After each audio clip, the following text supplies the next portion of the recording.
Hey! Welcome back again. Here we are. I am so excited to talk about finding your soulmate because I did that. I found mine. Did you? I sure did. Of course you did. Hi, I'm Heather Paris, and this is my husband Thad Paris. of liveinspirednow.com. Thank you again for joining this amazing event tonight. Crushing it. Crushing it in the last days of the decade. This isn't just a new year coming up, it's a new decade. So let's crush everything, including helping you find your soulmate. Listen, when I first met this guy, I thought he was a jerk. I really did, honest to God. Because he probably was. I was a vegan. He was a meat-eating, truck-driving, rednecky kind of guy. Right? Dude kind of guy. And I thought he was kind of a jerk because he posted something disgusting on Facebook. He had hit like a bird with his truck and he posted it, bird 0, truck 1 or something like that. And I was like, what an asshole. That's terrible. But here we are, 9 years later, 10 years later from that time, right? Yeah, he does. He loves animals. Now he's a vegan, and I didn't do anything, just so you know. Like, I did not try to convert him. I did not ask him or require him to change in any way, shape, or form, which is one of our tips to finding your soulmate, right? You're jumping ahead. I know, but we should probably get going because we only have 20 minutes. Who set these damn time limits? Oh, yeah, it was me. Okay. Find your soulmate, a fail-proof approach. Number one, accept everything, expect nothing. What does that mean? It means live with it or leave it. If there's something that you don't love about the person that you're dating or friending or whatever, leave it, because you cannot change it. You have to accept everything. And like I said, I accepted that Thad was a meat eater. I never would have tried to change him in any way, shape, or form. I just knew that for me, I won't eat meat. And I told him when we got married, because I do the cooking. I did back then. I don't anymore. I did the cooking. I said, I'll cook, but I'm not going to cook meat because that's just something that I won't do. That's a boundary. And if you want meat, you can just cook it on the side. So he cooked it like maybe 2 times ever. And then after that, it was like, everything you're cooking tastes good. So why not just eat that? But I never had the expectation that he would change. And go ahead. It was actually more than 2 times. I cooked meat alongside our. I literally only remember like twice. No, I did it for I don't know, 6 months probably. Did you? Before, then I watched some crazy documentary like Forks Over Knives or something, and then became like this crazy hippie vegan guy that I'm married to now. And you know what? Just like I accepted the truck driving, meat eating redneck, I also accept the long haired hippie freak, awesome hat wearing husband that I have now. Like, I accept and love him, and I want him to have the ability to change and try new things and evolve as however he wants to. So bottom line there, love it or leave it. Love it or leave it. You're not going to change it. You can't change it. You can't fix it. You can't control it, and you can't help them. And that's a lesson that was very hard for me to learn because that's a tough one. Was previously married to a person that I thought I could fix, help, whatever. Well, and especially, that's just dumb. Especially if you have that list of qualities that you're looking for and that person meets 80 or 85% of it, you're like, well, that's pretty good. I'll take it. Well, that's a really good point that you bring up. That's number 2. Look for like values, not like-minded. Because my first husband and I were very like-minded. We liked the same things, we thought the same thoughts, but we didn't have the same values. Yeah, and that's so, all these dating apps and services, they're all based on like-minded. Right, like, oh, you like hiking and kayaking, or you don't eat meat, and you whatever, those types of things. So they're good for finding buddies. Right, exactly. That's great. You want to go out kayaking with somebody that likes kayaking. But when it comes to having a relationship and finding your soulmate, you want to find somebody that has like values. So although it's funny because back then I said, I'll never get married again. But if I do, he's got to be a vegetarian and he's got to love Tony Robbins and he has to be into personal growth and development and he's going to be a coach like me. And Thad was literally none. Like, I just wrote on myself. Oops. I got so passionate and excited. Can you see it? No. I literally just wrote on myself. Thad was literally none of those things, right? But the heart wants what the heart wants. But we learned together. We like decided to learn how to have an amazing relationship, and so we've done that and we've kept it that way. And the thing that I learned about Thad was that he was very like valued. We both are super compassionate. We're both super loyal. We both love to laugh. We both, in fact, when Thad and I were, before we were dating, when we were just friends, because we were friends first, I had a kid, a foster kid, who was living with me, and it came to be a time where he couldn't live with me anymore. So I asked Thad if he could take him, and he did, and we literally co-parented a child that didn't belong to either one of us for a good amount of time. And so to me, that like showed me that although we don't have things necessarily in common that we like to do, our values were very, very, very much in line. And that is far more important than being like-minded. Right. And when those things line up, when your values line up, then your likes and your activities tend to fall into place. Yeah, and even if they don't, you love each other enough to appreciate that about one another. You know, like Thad went and got his nails done with me. He got a pedicure because he knows that's important to me. And on his birthday, I hike up shit for him. Like, fucking hell, I hate hiking up things. I don't want to go up a mountain. I don't want to go up a hill. But on his birthday, I go up stuff, right? So, because he loves to hike up. Yep. Oh my God, and the more up, the better. Ugh, I hate it. There's a really bad joke in there, but I'm going to leave it alone. Leave it alone. This is a family show, fella. Yeah. What's up next? Be judgmental. What? That's right. I want you to be judgmental. I don't want you to be judgmental about whether somebody deserves loving kindness, human kindness. I want you to judge whether or not somebody is really right for you. Because everyone deserves love and kindness and human decency and respect. Every human on earth deserves that. That's not something you compromise on. Right, but not every human deserves to be in your bed, in your home, in your life, okay? You don't, like, if you were walking down the street and you saw a homeless person, now Thad and I pass out meals to homeless people all the time. Hi, Paula, glad you found us.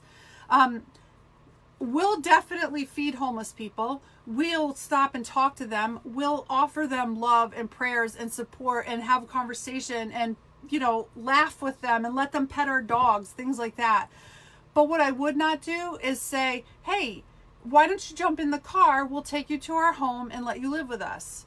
Because that would be dangerous. Right. And it's dangerous for you to not be judgmental on some level of people that you're going to date or bring into your home, or if you're a single parent, to bring around your children. Be fucking judgmental. Okay? Yep. I want you to do that because I used to not be. Again, we're not judging people on whether they deserve human kindness. Well, and so many relationships are built on that physical attraction, and there's no challenge, there's no difficulty associated with that to help you even kind of determine if the relationship is going in the right direction, because you know, you just get into physical relationships and then... Well, yeah, and that leads us into our next point. Be friends first, right? So we have a saying, and we have it hanging even here in the RV, happiness is being married to your best friend, because it really, truly is. Yep. It really, really is. You want to be able to hang out with somebody. You want to be able to laugh with somebody. You want, like, as soon as something amazing happens, he's the first person that I want to tell. The first, whether it's bad, whether it's good, whether it's hilarious, whether we just saw something ridiculous in the airport, which happens a lot, we'll call each other and We seem to be drawn to that kind of thing. I know, right? Like, oh my God, you'll never believe what I just saw. You know, I saw once, I had to call him immediately. I saw a lady eat a bunch of kale off the floor in the doctor's office. I had taken Carrie to the orthodontist office, and this lady it was Ithaca. No offense, Ithacans, but it was Ithaca. This lady had a cup of kale, and she was just eating raw kale, like right off the stalk. And she spilled the cup by accident, and she picked up all the kale off of a doctor's office floor and started eating the kale. It was hilarious. Yeah, that got so serious that we decided we had to travel together all the time because it was just too much of a burden to have to call and try to explain what we had Exactly, seen. Because we have to be there. Like I wanted him to be there with me and see this, right? And I wanted to be there when he's seen things in the airport, especially. So be friends first because, and you know, that's another tip too, like a pro tip. You know, ooh, this just kills me. I'm not going to give names. No, I can't give names, but there's a perfect example and you'll know who I'm talking about. You know, I have friends that have friends, and I, from the outside, can see that these two people who are friends would be so amazing together in a romantic relationship, but they're so friend zoned that they never did really consider going past that. You know what? Sometimes you don't need to go out to the dating pool. Sometimes you need to just look at the people that are closest in your life. I mean, if you've ever watched a freaking Lifetime movie, you know, the one that I love was right in front of me all along. Right there. It's so true. And that's what happened to Thad and I. We were friends. We'd meet for coffee. We'd talk about our kids. Our kids went to school together. They were the same ages, this and that. And every single time we were together, people would say, oh, how, you know, that's your boyfriend or that's your girlfriend. No, what are you talking about? But the energy was so palpable that, like, you know, everyone thought we were together because we were just like, you know, what we are, right? Yeah, and then when you get to that point, then you kind of have a clue that, oh, maybe this is more than friend material. Yeah, we're like, oh my God. Maybe like, it's time to say, what the heck's going on here? There's something weird going on. What is there it? something What should we we should do about investigate here? Because I think I like you. Yeah, that's funny. I should tell them that story, but we don't have time. Okay. You do it good on time. Thank you. I'm not usually. Okay, so the next pro tip to finding your soulmate. Please, dear God, this is probably one of the most important ones. Please don't rush. Only fools rush in. And I know it's super romantic. Checking my messages. I know it's super romantic to think that you found love at first sight, and it's, you know, maybe that does happen, and I'm not saying that it doesn't, but don't rush. If it's truly love and it's love at first sight and we're destined to be together, then what's your rush? Then nothing can shake that, because it takes some time before you really can see if this is the person that you want to be with. And desperation causes really bad choices. Like, oh, I just want to get married. I just want to get to that next step. I just want to get engaged. I just want this. That desperation is going to cause you to have blinders on, and you're going to ignore all of the things that you should be judgmental about, right? Exactly.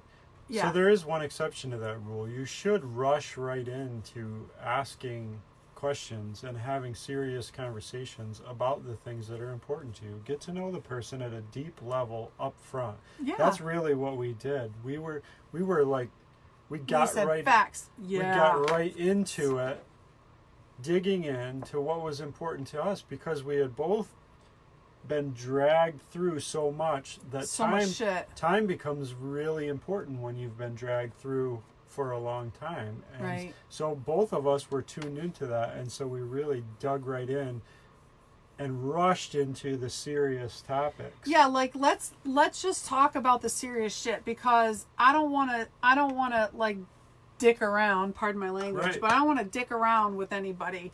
I had been at that time committed to never being in a serious relationship, let alone get married.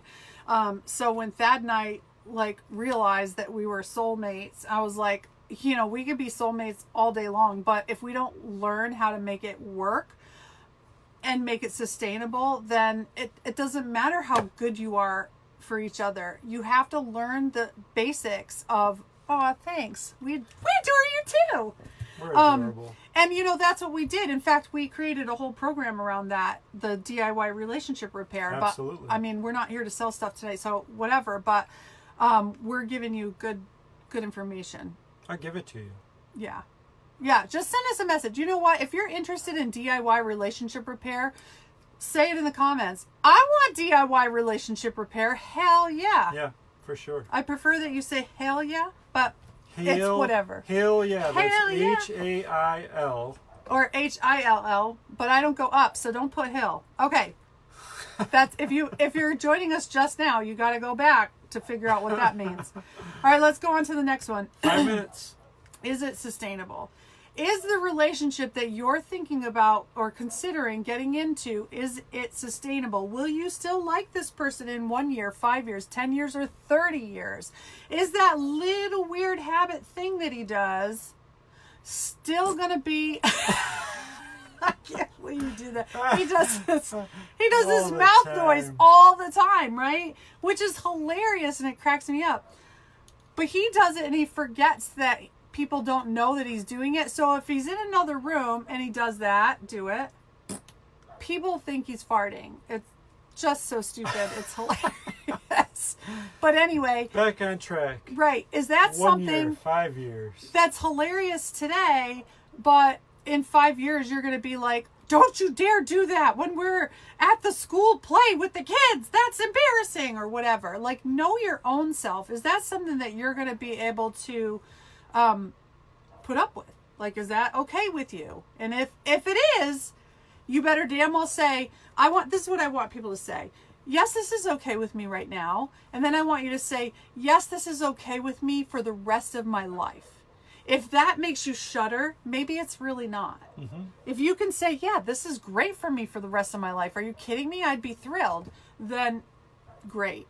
It might be sustainable. Yeah. And if you're picturing out to those 5, 10, 30 years and you can't picture all of those things being in that situation at those times with that person, it's wrong, right? Right.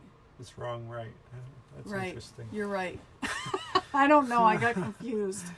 And then one last tip that I want to give for people that are looking for people to meet. Yeah, she says precisely. That's why I'm single. Uh-huh. No, even though she's single. Oh, okay. Well, yeah, that's why I wear glasses, because I can't really see. I pretend to be able to see kind of okay. I want you to, if you're going to meet people, or if you're looking for people to meet, go again with the like values. Go to the places where the people that you would respect are hanging out. So if you don't want to meet an alcoholic, which, my first husband was an alcoholic, guess where I met him? At a bar. If you don't want to meet people who drink, not to say that everyone at the bar is an alcoholic, but still, if you don't want to be with somebody that drinks a lot, maybe you don't meet people like that at the bars, right? So go to places where the people that you want to meet, those kind of people are, that have the same values. So if you're a church person, if you go meet people at church. If you're a Christian, or if whatever religion you are, go to your religious services and meet people there. Or join a club at your local community center, or volunteer. That's the best place for me. I have the coach training school, Inspired Life School.